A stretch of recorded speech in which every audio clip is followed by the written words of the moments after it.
देखो कई बार ऐसा होता है कि हम किसी फिल्म के लिए बहुत ज्यादा एक्साइटेड होते हैं, बट जब हमें फाइनली वो फिल्म देखने को मिलती है तो हमें उसका फाइनल प्रोडक्ट कुछ खास पसंद नहीं आता है। एंड इन्हीं चीजों के चलते कई सारी बड़ी बड़ी फिल्में भी at the end box office पे मात खा जाती है। और इसी कारण से मैं आज के इस वीडियो में ऐसी कुछ फिल्मों के बारे में बात करूंगा जो साल 2026 और साल 2027 में आने वाली है। एंड जिन फिल्मों के लिए मैं एक्साइटेड तो हुई ही, लेकिन उससे ज्यादा मुझे उन फिल्मों के लिए डर है कि क्या वो फिल्म उसी तरीके से अगेन बॉक्स ऑफिस पे अपना कमाल दिखा पाएगी या फिर नहीं, या फिर डायरेक्टर्स जो भी इस फिल्म से एसोसिएटेड है वो फिर से अपनी मैजिक को क्रिएट कर पाएंगे या फिर नहीं। तो इसी बात के साथ चलिए मैं इस टॉपिक को यहाँ से शुरू करता हूँ और बात करता हूँ उन मूवीज के बारे में जिनके लिए मैं एक्साइटेड तो हूँ, लेकिन उससे ज्यादा मुझे उन फिल्मों के लिए डर भी है। So without any further delay let's begin. तो इस लिस्ट में जो सबसे पहला नाम आता है वो आता है टॉक्सिक का। अब देखो, हाँ मैं मानता हूँ कि मैंने टॉक्सिक के इंट्रोडक्शन वीडियो या फिर कह सकते हो टीजर या फिर टीज वाली वीडियो की तारीफ की थी एंड मुझे वो पसंद आई थी। एंड मैं अभी तक उस बात पर अड़ा हुआ हूँ कि मुझे वो टीजर पसंद आया था, बट मुझे सबसे बड़ा डर इस बात का भी है कि क्या ये फिल्म सच में वर्क कर पाएगी, जिसका सबसे बड़ा कारण है इस फिल्म के डायरेक्टर। जी हाँ, मैं बात कर रहा हूँ गीतू मोहनदास की, जिन्होंने इससे पहले 2 फिल्मों को डायरेक्ट किया है। लेकिन अगर आप उन 2 फिल्मों की तरफ देखोगे तो वो 2 फिल्में और टॉक्सिक एक बहुत ही पोल्स अपार्ट वाले जॉनर में पड़ती है, जहाँ पे आज के टाइम पे अगर कोई गीतू मोहनदास को जानता है तो ये कहता है कि she is a phenomenal director but our all she is a feminist director. But उनके तरफ से क्या हमें इस तरीके की एक्शन ड्रामा फिल्म देखने को मिलेगी जो अगेन हमें सीट पे एंगेज रखने के लिए, सीट पे टिकाए रखने के लिए मजबूर कर सके? क्योंकि देखो, जब भी ऐसा कुछ स्टेटमेंट आता है या फिर ऐसा कोई डायरेक्टर सामने आता है जो अपने जॉनर में एक टोटली नया इन्वेंट कुछ करता है, मतलब अपने यूजुअल जॉनर से हटकर कुछ नया जॉनर ट्राई करने की कोशिश करता है, तो ज्यादातर हम ये देखते हैं कि उस जॉनर में वो डायरेक्टर अपनी पकड़ को ठीक तरीके से नहीं बना पाती है या फिर नहीं बना पाता है, जिसके चलते एक बहुत ही डिफरेंट जॉनर ट्राई करने के बाद जो रिजल्ट निकलता है वो अंडरवेलमिंग होता है। तो मुझे डर बस इसी बात का है कि क्या गीतू मोहनदास इस फिल्म के साथ जस्टिस कर पाएगी, जहाँ पर मैंने कई सारी रिपोर्ट्स ये भी पढ़े कि Geetu Mohandas is one of the directors of this film, जहाँ पर उनका जो कंट्रीब्यूशन है इस फिल्म में वो अच्छा खासा है, लेकिन उसके बाद रॉकिंग स्टार यश इस फिल्म पे पूरी तरीके से ध्यान दे रहे हैं, जहाँ पर वो एज ए डायरेक्टर भी काम कर रहे हैं एंड उन्होंने इस फिल्म में एज ए राइटर भी काम किया है, जिसे हम घोस्ट राइटिंग या फिर घोस्ट डायरेक्टिंग कह सकते हैं। और जहां तक हमें पता है कि यश की जो आखिरी फिल्म आई थी वो थी KGF चैप्टर 2, जो आज से 4 साल पहले 2022 में आई थी एंड उस फिल्म ने नॉर्थ इंडिया में बहुत भयानक क्रेज दिखाया था। इसलिए ऑडियंस अगेन इसी चीज के लिए एक्साइटेड है कि क्या इस बार फिर से यश अपने उस मैजिक को रिक्रिएट कर पाएंगे या फिर नहीं, क्योंकि अभी तक जितने भी टीजर, जितने भी मटेरियल्स इस फिल्म के आउट हुए हैं वो अगेन एक मास फिल्म की वाइब तो दे ही रहे हैं। बस हमें आगे ये देखना है कि जब फिल्म रिलीज होगी तो फिल्म में हमें ऐसी क्या चीजें देखने को मिलेगी जिसके लिए हम बोल सकेंगे कि हाँ again Yash have proved himself, या फिर हम डिसअपॉइंटेड रहने वाले हैं। वेल, इसके बारे में तो हम तभी बात कर पाएंगे जब कम से कम फिल्म का ट्रेलर एंड फिल्म जब रिलीज हो जाएगी। तब तक के लिए तो हम सिर्फ असम्पशंस लगा सकते हैं। So let's just wait and hope for the best कि जो भी देखने को मिले वो अच्छा ही देखने को मिले। और इससे आगे अगर हम बढ़े तो जो दूसरी फिल्म मेरे लिस्ट में आती है वो है SS राजामौली महेश बाबू की फिल्म वाराणसी। जी हाँ, ये नाम सुनने में आपको थोड़ा और लग सकता है, सॉरी नॉट थोड़ा, बहुत ज्यादा और लग सकता है, लेकिन आप पहले किसी कंक्लूजन पर पहुंचो उससे पहले मैं आपको बताना चाहूंगा कि मेरा ये डाउट क्यों है कि ये फिल्म मे भी फेल हो सकती है बॉक्स ऑफिस पे।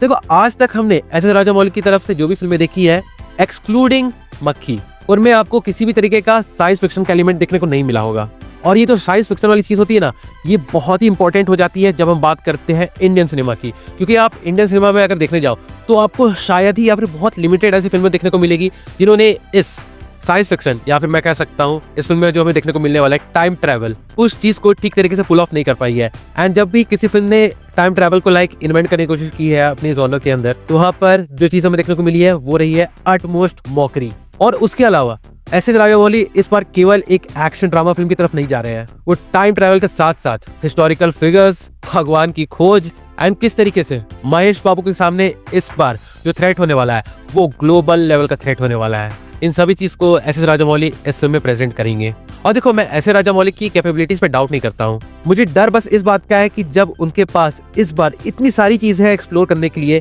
तो कहीं ऐसा ना हो जाए कि हमें मेन एस्पेक्ट में ही ढीलपन देखने को मिले, जिसके चलते आज के टाइम पे हम जो एक्सपेक्टेशन लगा रहे हैं जब से इसका फर्स्ट लुक आउट किया गया था, जिसमें हमें इस फिल्म का और फिल्म के मेकर्स का जो गोल है वो दिखा दिया गया है, जो कि डेफिनेटली लार्जर देन लाइफ तो लग ही रहा है, लेकिन उसके साथ साथ फिल्म का बजट भी अभी तक बताया जा रहा है 1000 करोड़ प्लस का हो चुका है। तो इस बार SS राजामौली की फिल्म से अगेन बहुत ज़्यादा एक्सपेक्टेशन है, क्योंकि उनकी पिछली फिल्म RRR ने इंटरनेशनल लेवल पे झंडे गाड़े थे, इसलिए ये देखना काफी ज़्यादा एक्साइटेड होगा कि एस.एस. राजामौली क्या प्रेजेंट करने वाले हैं इस बार ऑडियंस के सामने। और जितना ज़्यादा एक्साइटमेंट है उतना डर भी है, क्योंकि अगर मैं बता दूं, एक्सप्लोर करने के लिए बहुत सारी चीजें हैं। एंड अगर वो इस फिल्म को एक पार्ट में बनाने वाले हैं तो मुझे थोड़ा तो डाउट है कि इतनी सारी चीजों को वो एक फिल्म में ठीक तरीके से दिखा पाएंगे या फिर नहीं। पर फिर भी चलो, अभी तो हम ज्यादा कुछ कह नहीं सकते जब तक फिल्म का कोई ऐसा मटेरियल आउट ना हो जाए जिसे लेकर हम फिल्म की कहानी, फिल्म का गोल, इन सब चीजों के बारे में बात कर सके। So for the time being, let's just wait and hope for the best. और इसके बाद अगर हम फिर से इस लिस्ट में आगे बढ़े तो हमें देखने को मिलती है अगेन एक बहुत ही बड़ी फिल्म जो इसी साल रिलीज होने वाली है एंड जिसका अगला पार्ट 2027 में रिलीज होने वाला है, मतलब अगले साल। एंड जी हाँ, मैं बात कर रहा हूँ Ramayana part 1 and Ramayana part 2 की। अब देखो, आमिर खान ने एक बार कहा था जो रामायण और जो महाभारत की कहानियां हैं वो कभी भी हमें फेल नहीं कर सकती है, लेकिन हम उनकी कहानी को समझने में फेल हो सकते हैं। और ये तो सच बात है कि ये कहानी इतनी ज्यादा ग्रैंड है, मतलब ये दोनों कहानियां इतनी ज्यादा ग्रैंड है कि इन कहानियों के हर एस्पेक्ट को कवर करना ऑलमोस्ट इम्पॉसिबल है फॉर एवरी ह्यूमन बीइंग। लेकिन जब भी कोई फिल्म मेकर इन दोनों कहानियों पर किसी फिल्म को अनाउंस करता है या फिर उसे लेकर आता है तो एक्सपेक्टेशन बढ़ जाती है। और उसी का कारण ये है कि भले सैकड़ों और रामायण या फिर सैकड़ों और महाभारत पर फिल्में आ जाए, लेकिन इन कहानियों में इतनी सारी चीजें हैं कि उसे कभी भी फुल कवर नहीं किया जा सकता है, या फिर कम से कम कह सकते हैं कि किसी एक सीरियल में या फिर किसी एक फिल्म में या फिर किसी एक ट्रायोलॉजी में कभी भी कवर किया नहीं जा सकता है। इसलिए जब भी इन पर फिल्म अनाउंस होती है तो हम एक्साइटेड होते हैं।